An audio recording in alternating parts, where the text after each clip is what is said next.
جانم. سلام. من عکس ویلاتون رو تو اینترنت دیدم، اومدم ویلا اجاره کنم. چند نفری؟ خودم هم 1 نفر. 1 نفری؟ بله. یعنی خانوم باهات نیست؟ نه خودم. مواد مشروب یا هیچی نداری تو چی؟ نه هیچی ندارم. هیچی نداری اومدی میخوای بگی چیکار کنی ویلا پس؟ خب بخوابم. چی شده مشتبه؟ ولی 1 نفر اومده ویلا میخواد بگیره هیچی هم نداره میگه. اجازه چند نفرید شما؟ ببین خودم هم فقط شب خواستی سر صدا اینا بکنی 11-12 شب بعد یه مقدار صدا نمیخوام بخوابم. چیزی هم خواستی همین الان بگی؟ میخوام بخوابم. تو خودم بگو. چیزی نمیخوام، میخوام بخوابم.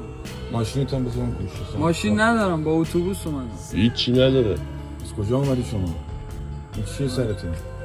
کلام. این چه وضعیتی کله‌ایه؟ من کتونی های زرنگی از کجا بلند شدی اومدی اینجا؟ اومدم شمال یه شب فس بخوابم. برین مشتبه فس برین در سر هیچ میشه. اشغالی هم نمیخواد بکنه این شهر میشه آقا. برو عزیزم برو میخوام دیگه. بخوابم. داداش من برو اینجا هیچکی بهت ویلا نمیده، تو هیچ اشغالی نمیخوای برو ترمینال بگی بخواد صبح برگرد. اینجا آدما نمیشه اعتماد کرد. برو عزیزم برگرد شهر برگرد. برو قابل اعتماد نیست آقا.